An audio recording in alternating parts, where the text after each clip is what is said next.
opportunity to start discussions with some of the industry leaders, giving us some of those thought starters for self-funded stakeholders. Oh yeah, that's right, that discussion. I'm up for that. All right, what's going to happen in the next discussion? Set it up for us. All right, so we're going to have a panel of those 3 experts who are going to be up here doing rapid fire discussion.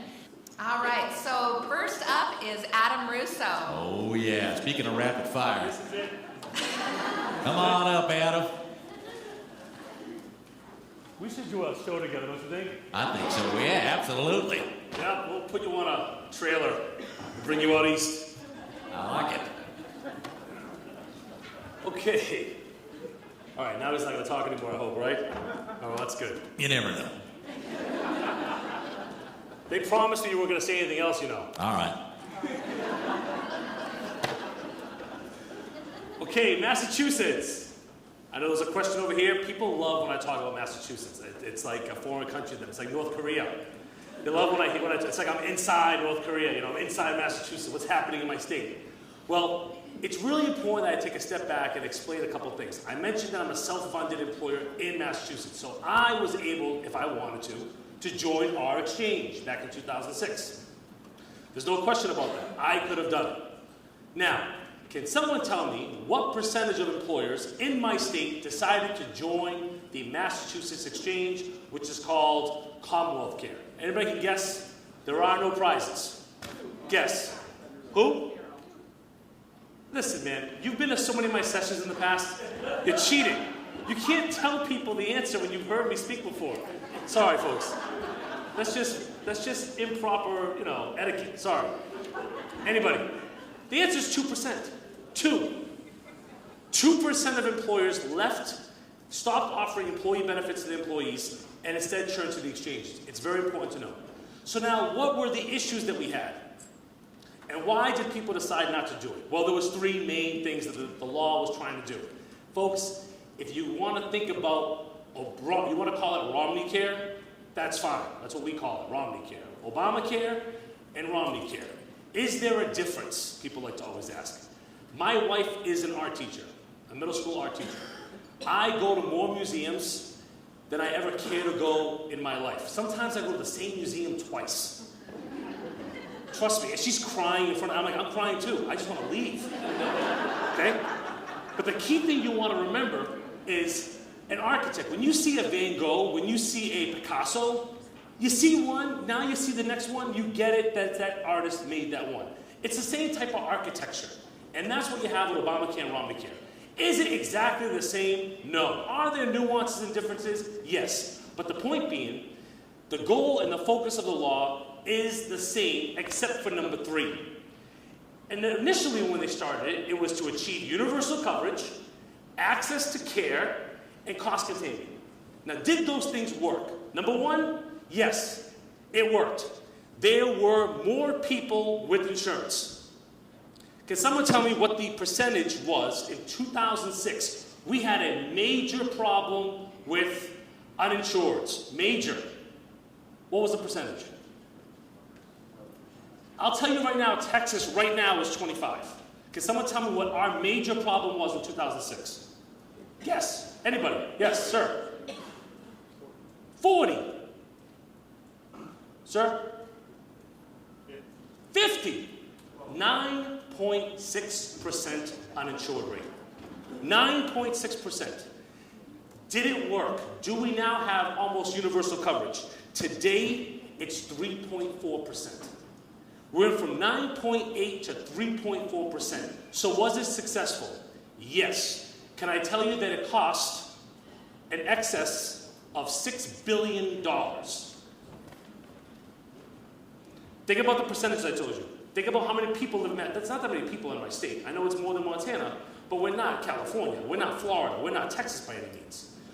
Think about how much money we're talking about in cost overruns. So yes, everyone was able to get an insurance card, so universal coverage, but did everyone actually get care?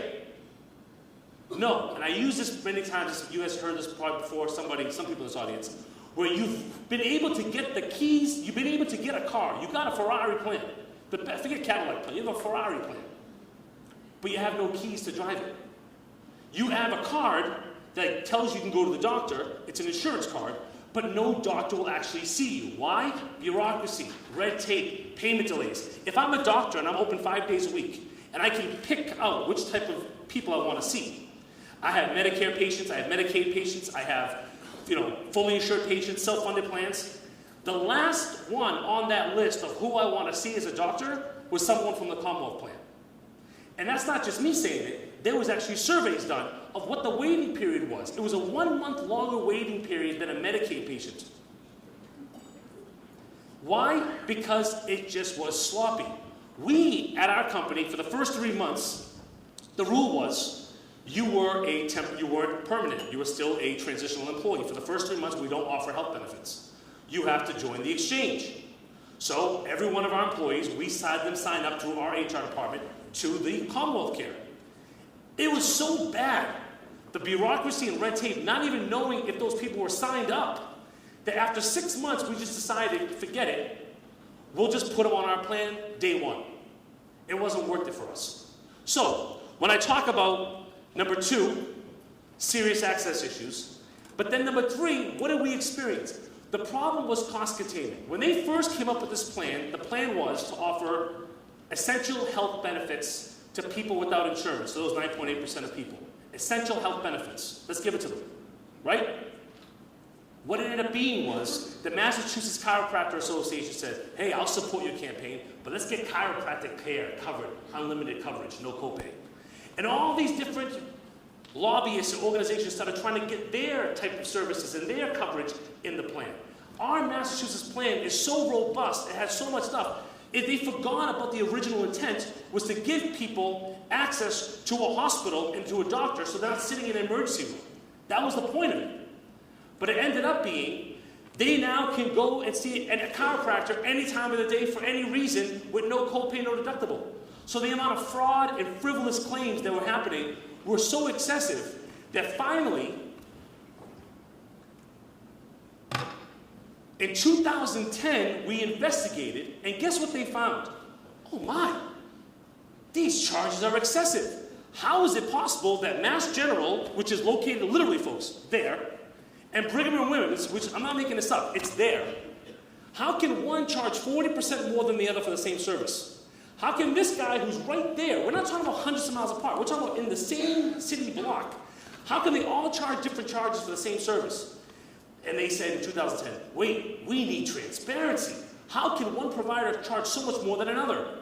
So finally, in August of 2012, which was just after when I left here last year, we passed the biggest cost containment bill related to healthcare reform in this country's history.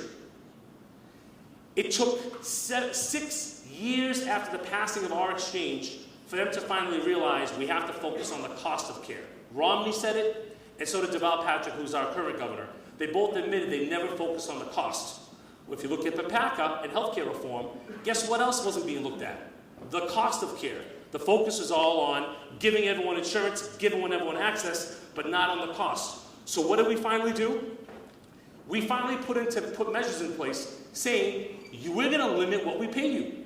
Justify the fact that you're charging so much for this particular fee, this particular service. They would go to providers now and say, you want to be part of our Massachusetts network? Cut your fees in half or else you're not part of the network. And what happens? All of a sudden, those fees go down. So now in the first year, we've already saved hundreds of millions of dollars because of our cost containment bill. And the funny thing is that none of these provisions are in the national bill. But they will be 6 years from now. I guarantee you.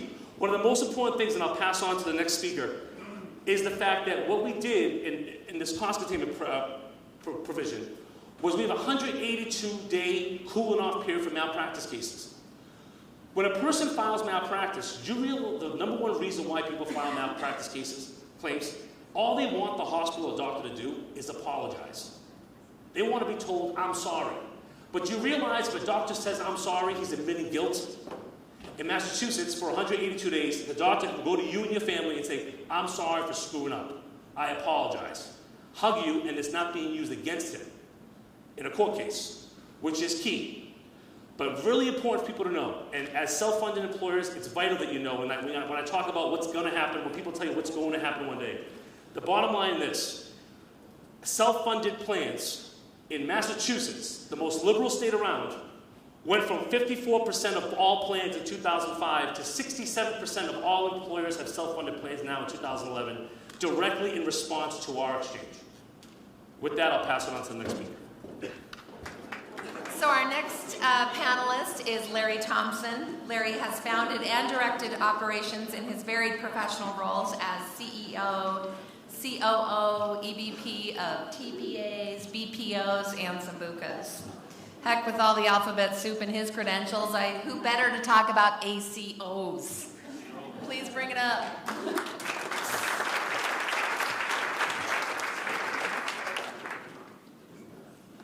Well, it's not often I get to speak and feel like I have the most boring subject, but I'm following A behind Adam, which is difficult in itself, and B, I'm talking about ACOs, which may not be the most exciting material.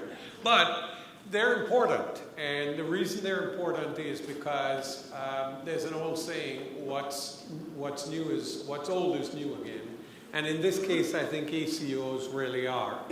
When ACOs were developed by PPACA, they were developed as a way to try and decrease Medicare spending.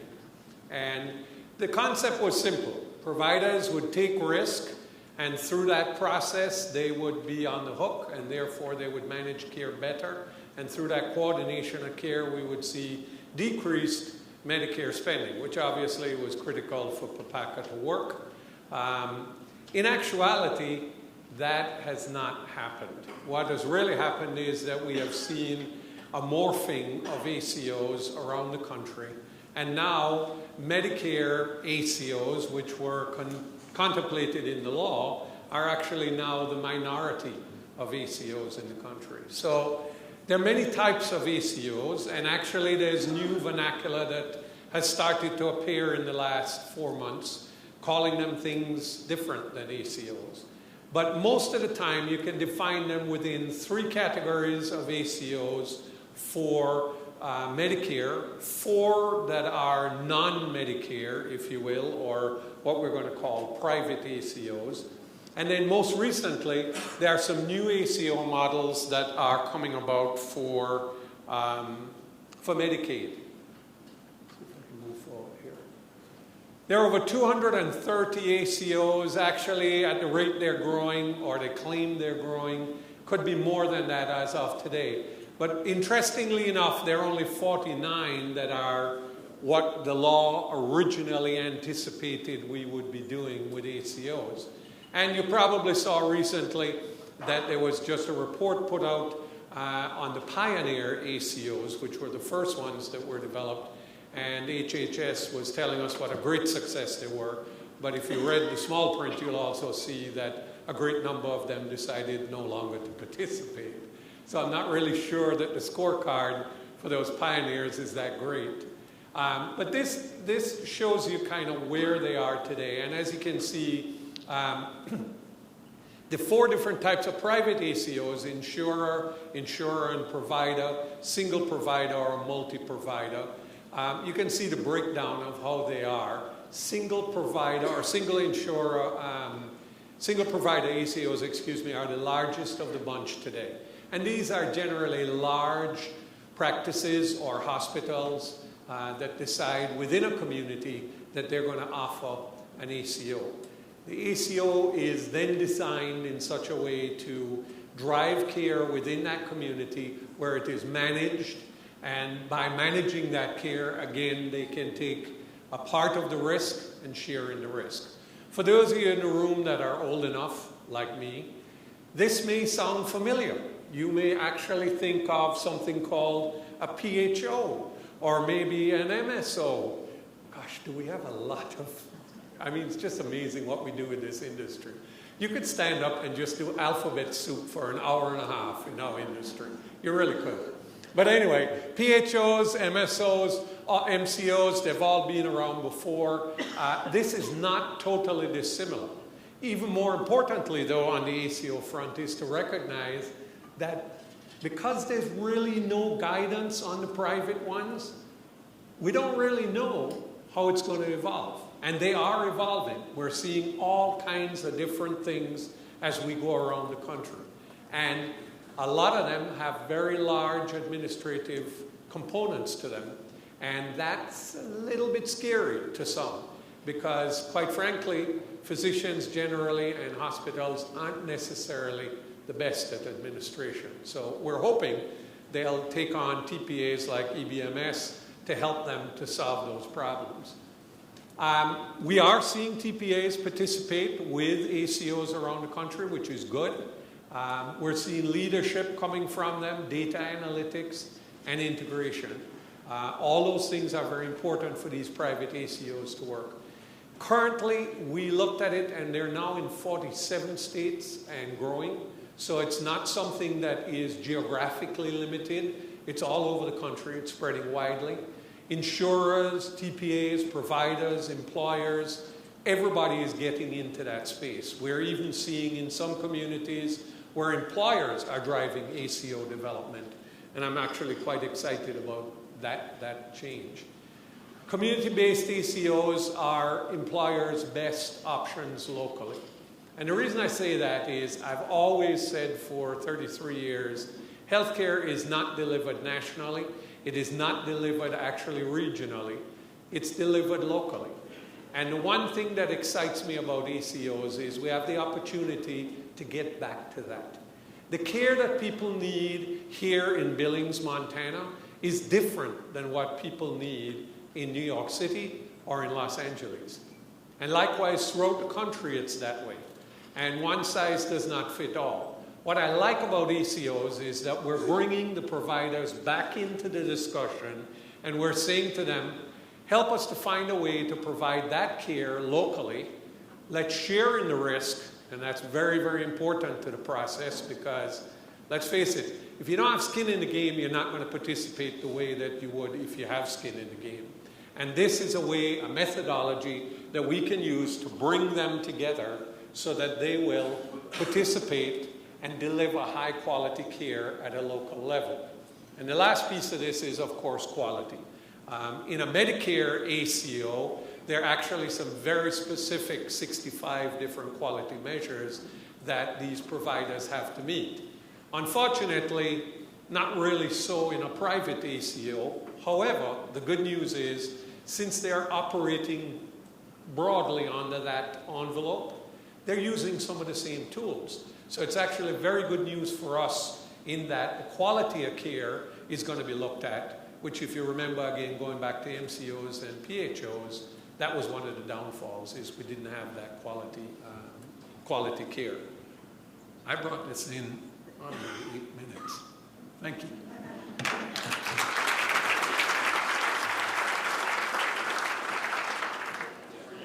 Okay, our third panelist is nationally sought speaker and expert within the third-party administration of self-funded plans, ERISA, and the healthcare industry.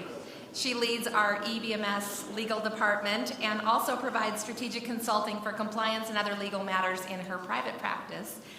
Please welcome Ms. Corey Cook.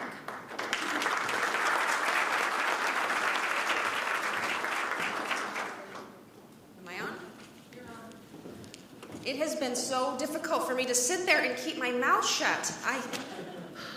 For those of you that know me well, I have a tachycardia issue. I've taken so much medication just sitting there, keep my mouth shut. My pulse is like 34 right now. So hopefully we have a doctor in the room. So many of you probably remember me standing here 5, 6, 7 years ago. I don't know how long ago it was. And I said, I know you're trying to run a business, but I'm here to tell you that you are now responsible for the health and well-being of your employees. Does anybody remember me saying that? And I meant it, and nothing has changed. I have 2 words for you. Insufficient outrage. Does that mean anything to anybody? This country has insufficient outrage when it comes to the cost of health care, right? Why aren't we standing on our chairs screaming at the top of our lungs about what Adam just talked about what shows up in our mailbox, about what we see as a TPA, what we see as a self-funded employer? Why are we not screaming at the top of our lungs? I am silently, which is why my heart rate's so fast. So that's what I want to talk about today, just briefly, is the one issue, and there's probably many, but the one issue near and dear to my heart that PPACA did absolutely nothing to address, and that is the cost of health care. For many years, probably 40-some to be exact, we have operated under the auspices of PPOs and HMOs and a lot of other organizations of healthcare. And I don't want this to be mistaken as an anti-PPO rant. We have a lot of PPO partners in this room. We are a PPO. But we have to change the status quo of how we operate and pay claims in this country, or we're in trouble. We have over 200 million Americans covered under a PPO type plan. That's 81% of covered members, and we have to change how that looks immediately. Has anybody purchased a house recently? Somebody, anybody. You purchased a house. Did you get some comps before you purchased your house?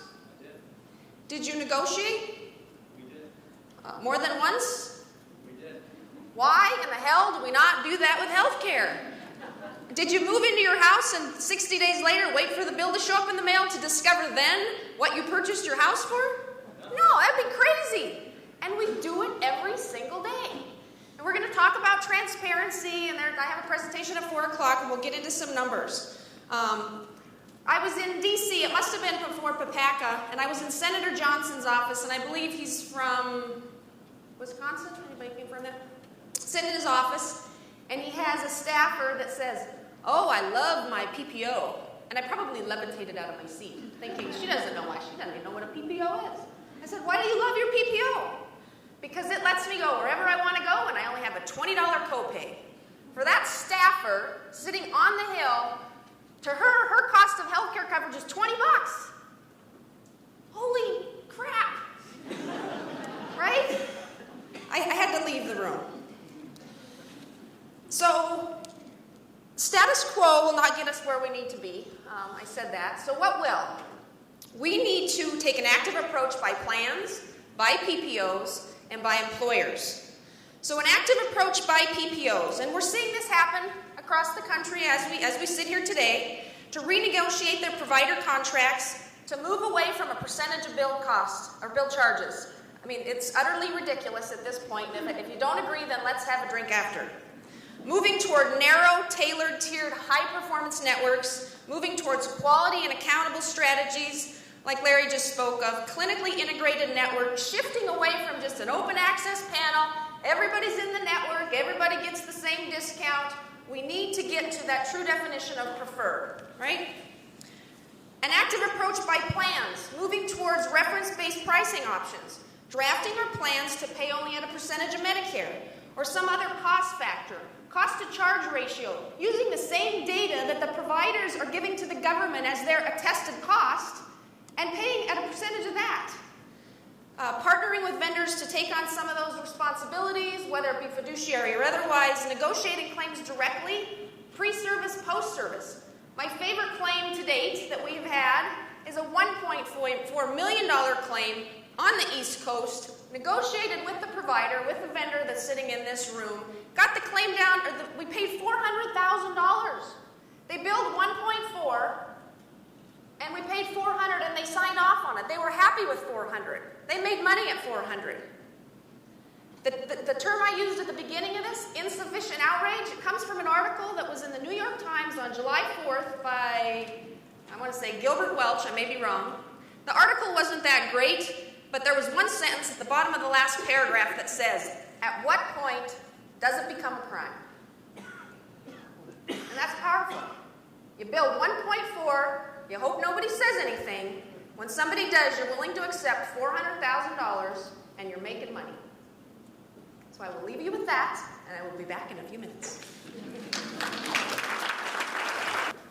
A couple things I want to just bring up real quick to add on to what Corey said, because she was right on, and it's something that I deal with on a daily basis. The biggest problem, though, that we have is too many times we are at fault for these situations because we're agreeing to pay them, the providers, etc., within 30 days without looking at the bill. We'll be happy to take a 10% discount off of who knows what that bill is, but we'll take 10% off. It's pretty amazing, but And there's a lot to think about there, so I hope you guys have some good stuff, good questions to ask. Moving on. Really quick, can you please raise your hand if you're a self-funded plan? Please, raise your hand. Keep it raised. Keep it raised, all right? It's going to be like this is a wellness plan right here. This is a wellness opportunity. Okay. Keep it up, please. Hey, come on. If you have no stop loss, put your hand down. No stop loss. No stop loss. Put your hand down. If your spec is at $100,000 or more, put your hand down. $100,000 or higher spec deductible, put your hand down. $50,000 or higher, put your hand down. Okay, so about 50 to 100,000 is where we're at here regarding spec for stop loss. This is what it looks like. Okay, my company is the same situation as you. We have a spec of $75,000 for our stop loss coverage. Okay, now, how many of you in this room, if I told you, yep, you can be self-funded, but not if you can't purchase stop loss coverage? Raise your hand if you'd still be self-funded. Any casinos here? No casinos? Okay, so nobody would be self-funded if you didn't have the opportunity to purchase stop loss. And that's the problem. And that's the attack. You're a self-funded ERISA plan. Great. You're protected by 1974's ERISA statute, which was the year I was born, which I think is pretty funny. The greatest statute ever was passed the year I was born, ERISA. But the fact remains that if you couldn't purchase stop loss, you wouldn't be self-funded. Can someone tell me, anybody, stop loss, is it governed by state law or federal law? Is it governed by ERISA or not? No lawyers, please. No one that's heard me before. Anybody?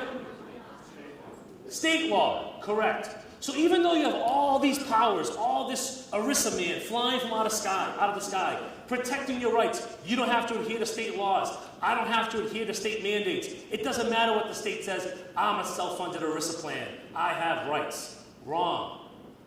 You have stop loss. Stop loss is governed by this state or whatever state that you're in. So, if you were the national government, if you were the exchanges, and self-funding is kicking butt. Folks, it's blowing up. Anyone that's a salesperson at EBMS can tell you that it's blowing up. You know why? They have more competitors now than they ever did before. All of a sudden, companies that never would think about offering stop-loss coverage to a 50-life group is offering it now. Blue Cross Blue Shield going after my 100-life group? Why? Because even they see the fact that self-funding is growing. And why would you have 300 employee lives that are relatively young and be fully insured in California and your premiums are going up by 25% next year? Why? My friend is the HR director of a company in Maine. And they have 1,000 lives and they're fully insured. And every year his premiums go by 15%. And I'm telling him, what in the world are you doing? He's one of my best friends. You got to think about being a self-funded plan. But our broker doesn't know about that option. Well, then get someone else. Hire me, I'll do it for free. Just give me a six-pack on the weekends and a bottle of Crown Royal. That's my favorite drink of choice. But the point being, the national government knows that you need stop loss to stay self-funded. How can they get my plan? Remember my plan? We're a 100-life plan. We're a self-funded plan. Wellness initiative. We design our own plan documents. Cost containment. Our premiums go down every year. Our employee contribution, what our employees pay as part of their cost a month on a family plan, $70. That's what our employees pay for family coverage under our plan. But we make them go through bells, hoops, and whistles. The bottom line is you're the speaker later on today, Dr. Smith in Oklahoma. We contract with him from Boston. We give money back, there's skin in the game, as you brought back. Our employees know what the cost of their care is because they're incentivized to. If they see fraud, we give them money back. We put cash in their pocket if they identify fraud. Oh, I wasn't there for 2 days. That was a one-day visit.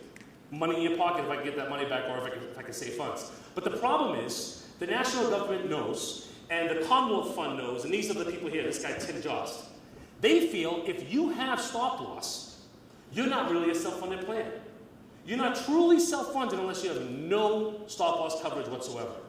So what they're trying to do, and it's pretty simple here, is they're trying to find ways to limit your ability to purchase stop-loss. If you can't buy stop-loss at $100,000, if it has to be $200,000, what happens? Where are you going to go? You're either going to be fully insured or you're going to join the exchanges. And that's what they want. If you're fully insured, you're governed by the state. You're controlled by the state. But it better, if you join the exchanges, now they have those healthy lives in. Adverse selection. What these people say is it's bad. It's un-American for you to have a great wellness plan, to have pedometers that people walk around with. It's bad that you're trying to find ways to control your healthcare costs because you're ruining it for everybody else. Because you as an employer are doing such a great job of being innovative, cost containment, all these things, and you're keeping your cost of care down, it's adverse selection. You're keeping these lives that should be with the masses in the exchanges to let this is not a joke. This is true. This is exactly what they say. This is what their statements are. They feel that you should be punished. You shouldn't be doing such a good job keeping your costs down. Those healthy lives, the people that walk every single day, put them in the exchange so they can make up for all the guys that drink 3 bottles of Jack Daniels a night and a pack of cigarettes every night. That's what they want you to exchange. And it's working. And it's happening in particular states. You're seeing these states right here, right now, are states where they're attacking on a state level your ability to purchase stop loss. Now, some people say I'm a little crazy for thinking, well, they're talking about 150 lives. Well, you realize that that 50 lives, the small 50 lives, is really 100 lives. And then it could be 200 lives. The minute they set a bar of stop loss at 50,000, with inflation in a couple of years, now it's 75,000, 80,000, whatever it might be. But the problem is, this is where the attack is coming from. And it's important that all of you understand that, is that you have ERISA rights, but the states are trying to limit, and any stop loss carrier in this room knows this is happening, the state is trying to limit the ability of your ability to purchase stop loss. Not every state, but as you can tell, Utah, which isn't even highlighted, just always gets highlighted as California, I don't know why, I apologize for that. But Utah is the most evasive of all of them. In that particular state, the stop loss carrier would have to pay claims if the self-funded plan, let's say, would fold and can't pay claims. The stop loss carrier has to come in on $1 and be a payer. So now they're calling stop loss carriers health insurance companies in the state of Utah. Now this kind of stuff spreads. Colorado's right next to Utah. So we're seeing a lot of this stuff happening. So all I'm bringing up to you is, it's important that you look at this 2 ways. One is, you can keep having robust self-funded plans with good stop loss deductibles of 50,000, 75,000, etc. But what they're focused on is they're going after the stop loss carriers who are offering self-funded, who are offering spec deductibles at 5,000. Is that really a self-funded plan if I can purchase stop loss at 5,000, or is it really a fully insured plan with a $5,000 deductible? And are they just trying to get around self-funding? And you'll notice that's the type of story they're using to kill everything that we're doing well here. So I'm going to end it with that, but I would just advise you, if you talk to your congressman, if you talk to your legislators, this is the kind of stuff that isn't front page news, but directly can affect all of our businesses. With that, I'll pass it on. All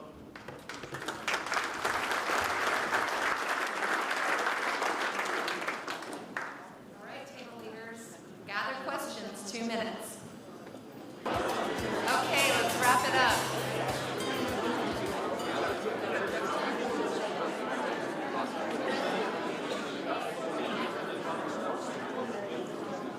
All right, please help me welcome again to the stage Mr. Larry Thompson to talk on data analytics.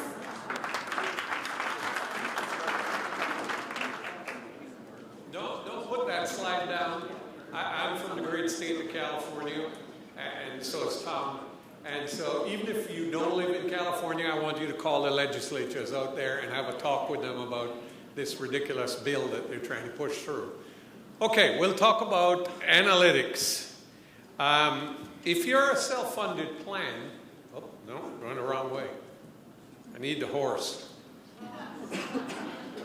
No, still going the wrong way.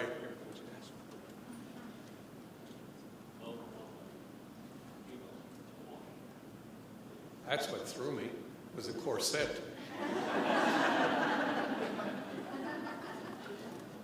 Look, if you're any health plan, you've got to have data. Data is the king. Ladies, forgive me for being chauvinistic, but data is the king or the queen, whichever way you'd like to do it. No plan can exist today without data. And by the way, it doesn't really matter what happens in the future. data is still going to be the king or queen. Just no way around it. But guess what? Members don't want data. Brad talked earlier about customer service. You call up and I start giving you data, I don't care. I want actionable information. I want something that can change my experience. And that's where it ties in. But without that data, we can't do that. So this is absolutely critical. I'm not going to get into, don't get frightened. I know you see regression analysis and you think, oh my God, she's going to put us to sleep now. No, I'm not. What I want you to know is that these mathematical tools are absolutely critical. And we're using them more and more. And the analytic capabilities that have developed in the last 5 years surpasses anything else we've done in healthcare, believe it or not. It really is the area that is just absolutely exploding. So it's important for us to tap into that and take care of it. Data repackaged for TPAs, employers, patients, members, whatever you want to call it, that is important. But the key is it must be actionable information, not the raw data. And we're getting better at that. Because, you know, just look at when I was up here before. What, 50 acronyms? Do you think people who are not in our business like that? You think Brad would do an evaluation and say that we're providing good customer service by saying, well, your PHO was unable to coordinate with your PPO, and therefore your COB, you drive people crazy. That's not what people want. They want information. The winners in this game are going to be those that can do that in a usable format. And I'm going to come back to that in a second. You have to be able to drill down into that information if you need it. But then most importantly, you have to be able to say, here's what you do with that information. It's not good enough for us to anymore just sit back and say, I'm the plan sponsor, I'm providing you with health care, there you are, amen, goodbye. No. Dashboards with drill downs, everybody's talking about dashboards and I've got to be able to do this and do that. The reality is so many of them are absolutely impossible to navigate. There's some amazing tools, and I won't call any names because I don't want to be unfair up here. There's some amazing tools out there, particularly on the clinical side of what we do, and that can give you data that you cannot believe. But here's the problem. You better have 2 scientific master's degrees and a PhD to operate those systems. Those systems are not elegant. They're not user-friendly. And yes, they are deep, but you can't get there. So what we need today, and what's starting to emerge, are these elegant, very user-friendly, very understandable, if you will, intuitive type systems. And more of those are coming along. Kind of like what Apple did to some degree when it brought out some of its equipment. It was intuitive. I have a mother who is 81 years of age, and for 22 years my sisters tried to get her to use a PC, to use a laptop. And she just flat refused. Too complicated, I won't do it. I bought her an iPad, I took it to Jamaica, and I said, Mom, can you use your index finger? She said, of course I can. I said, I know you can, because when I was young, all you did was point at me and say, no, no, no, no, no. My mother today is an iPad hound. That woman's all over the internet. She's doing all kinds of things. Why? Because we made it accessible, easy, and elegant. Same thing has to happen with actionable data. We have to self-audit to optimize the results. Data is only good as its source, and let's talk about that, you know, because we're going to talk about big data in a minute. If you've got rotten data, then you probably are going to have rotten actionable information. And if you have rotten information, then you're probably going to give bad advice as to what to do. So your data sources are critical, and you got to look at those. And I think sometimes we grab data sources because we think, oh, well, it came from XYZ, it's got to be right. It's like one of my nieces saying to me, well, I read it on the internet, so it has to be factual. Yeah, not really. Timing. Timing is critical. Old data doesn't matter. Today, it has to be quick, it has to be relevant. If it's not relevant, you may as well just not present it. And then, of course, we get to big data. That, many years ago, I gave a speech and said, those that control data are going to control the industry. We've seen great consolidation in the industry, and big data, mega databases now are very valuable. You see people who are buying information from these huge mega databases. And what I would say to you is that if you're working with a global population, if you're working nationwide, if you have a self-funded plan that covers people, 20, 30,000 people in 60 countries, these mega databases are wonderful. But what I want to point out to you is that your data, your population data, is the absolute most important data in a self-funded plan. Don't get me wrong, you can use the big data as the benchmark, but you got to use your own data. And now we have the tools to do that. These are capable and they're out there. So in advanced analytics, we have the capability to pull together a tremendous amount of information. And today that information is growing. If you had said 10 years ago, I'm going to pull together a health management system where I can pull in biometric data, claims data, health risk assessments, RX data, lab data. I can machinate it all together and take all of that and then come out with information that's usable. We'd have laughed at you.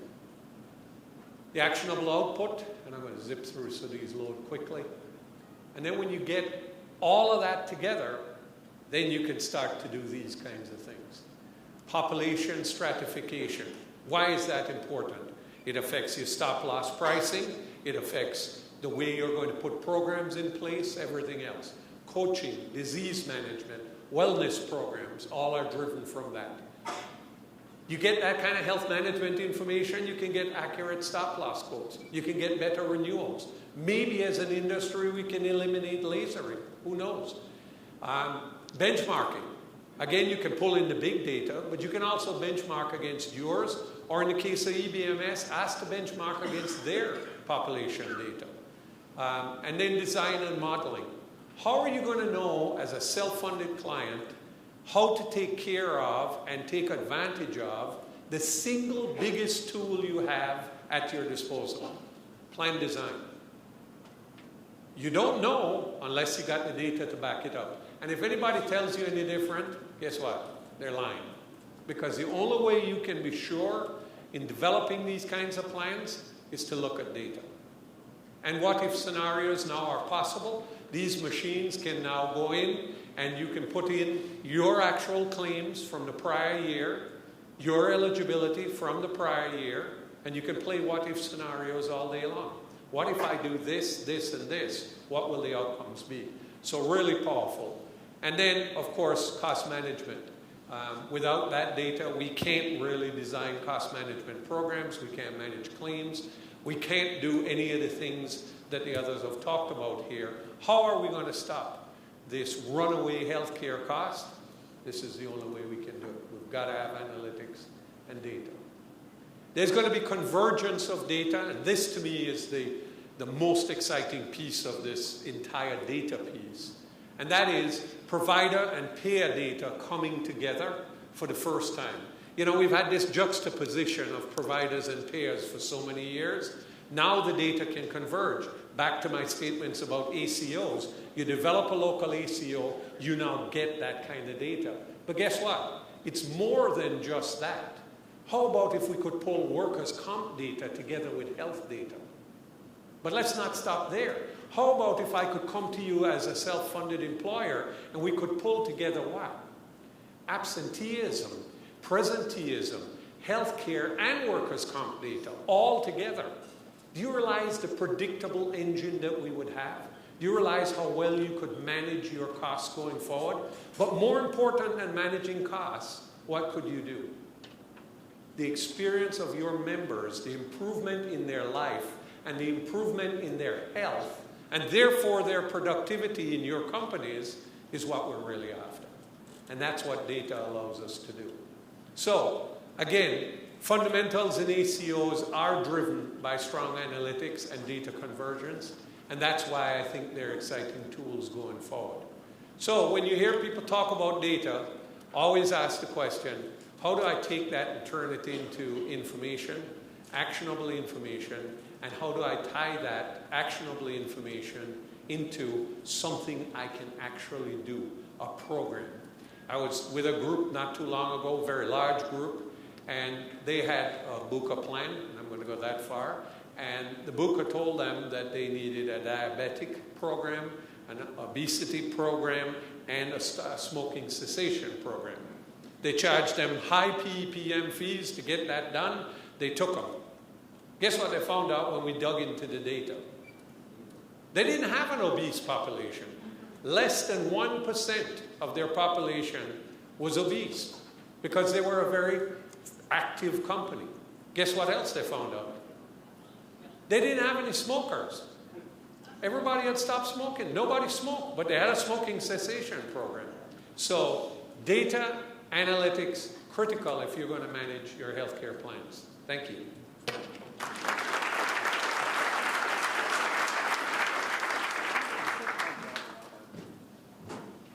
All right. So again, the drill, 2 minutes. Captain.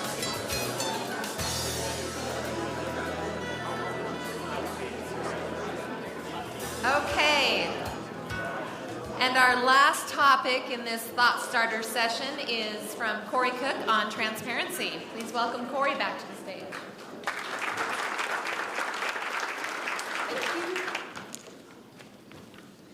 I have 2 favors to ask of you before I go into my transparency spiel. One of the things I forgot to mention earlier, and I ask this as a favor of all of you, when we speak of costs in this country, in this room, when you go back to your business, when you're talking to your employees, when you're talking to your children, your 26-year-old children, we have to stop talking about cost in terms of copay, co-insurance, deductible, out-of-pocket, and premiums. We have to get away from it because that's truly what people think the cost of healthcare is in this country. My other favor is back to Adam's NAIC presentation. That is an issue that this country and this industry needs to address because it's going to, that map that we saw that had one purple state is going to fill up if we don't take control.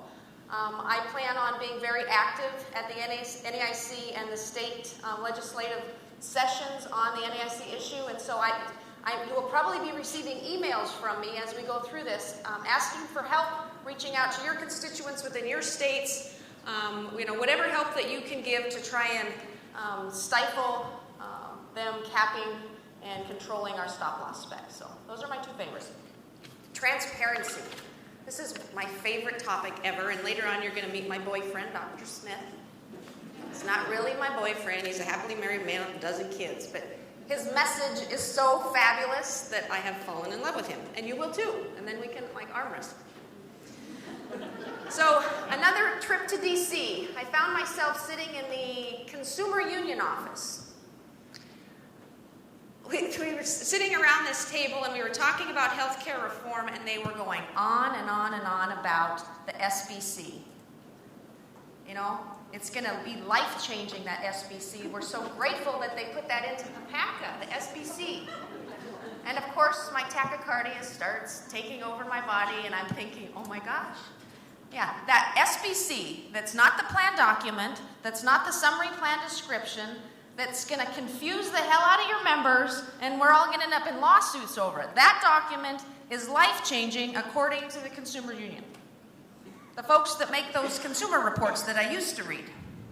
I had to excuse myself from the room. So I went out in the lobby and I'm wandering around, and there were some other folks in there, and then they came out. And as I was exiting their office, I kind of turned, and there's a wall as big as that screen covered with consumer reports. And I was standing there and I said, isn't it funny? I could spend my afternoon here going through hundreds of consumer reports, and I can find cost and quality on anything that I can walk outside and purchase right now except healthcare. If I want a washer and dryer, I'm in good shape. If I need a knee transplant, I'm screwed. No comment from the Consumer Union. So there was one provision in PACA that I liked, and it's section 2718E. And I'm going to read it to you because I haven't memorized it yet. 2718E says, standard hospital charges. Each hospital operating within the United States shall, for each year, establish and update and make public, in accordance with the guidelines developed by the Secretary, a list of the hospital's standard charges for items and services provided by the hospital, including for diagnosis-related groups established under Section 1886D4 of the Social Security Act. Yay! There's one piece of PAPACA that I liked, and it's being ignored. There's a group of us that have drafted the policy brief to hand over to the government so that they can take that initiative and move forward, and it is like pulling, I don't even think they understand it. I don't even think they understand what this says, and they clearly don't understand what the policy brief says. So just for your information, we are moving that forward. I don't think that we have to wait, nor should we wait for the government to address transparency. I think we can do it as a nation, and I'll kind of get into that. But that is something that I am currently working on, and that would change the landscape of costs. In the meantime, several exciting things have happened, and you've seen them in the papers. We have a Dr. Doug Nunemaker in Kansas, cash-only doctor, refuses to work with the government. Dr. Kevin Peters in Las Vegas, a surgeon, cash only. Doesn't really mean cash only, it just means he's not going to deal with the paper. Dr. Stanford Owen of Mississippi, an internist, monthly payments, $38 a month, come see me whenever you want to. Dr. Michael Chiampi in Maine posts his prices. So we're seeing this slowly emerge across the country, and I give Dr. Smith a lot of credit, and you'll hear his story shortly. He started posting his prices on his website about 4.5 years ago. He's one of the co-founders of the Surgery Center of Oklahoma, and he's all about transparency. No hidden costs, no surprises, everything's bundled. Does not submit claims to the government, refuses to work with the government at all. He's a true radical, true free market, and the ultimate disruptor in my mind when it comes to transparency. By way of example, a double cervical fusion, $21,500. Facility, surgeon, parts, you name it, $21,500.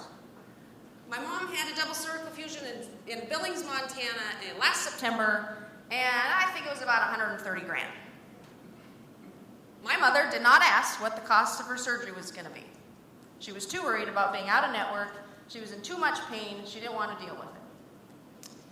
Tonsillectomy, $3,050, posted. Carpal tunnel release, $2,750. Hysterectomy with an overnight stay, $8,000. I got a text message from Dr. Smith about a month ago saying, hey, just did a hysterectomy on a gal from some little town in Montana. She got 2 quotes, one for $33,000, one for $34,000. She got in her motorhome, drove to Oklahoma, and I just performed the surgery. Love that. Love that. How she found that, he thinks I was responsible for her finding the website. I couldn't even tell you what town she was from. But that's where we need to get to. He gets more excitement out of people just using his prices on his website so that individuals can negotiate with their local providers than he does in actually performing the procedure. So he'll talk a little bit about that too. Thank you so much.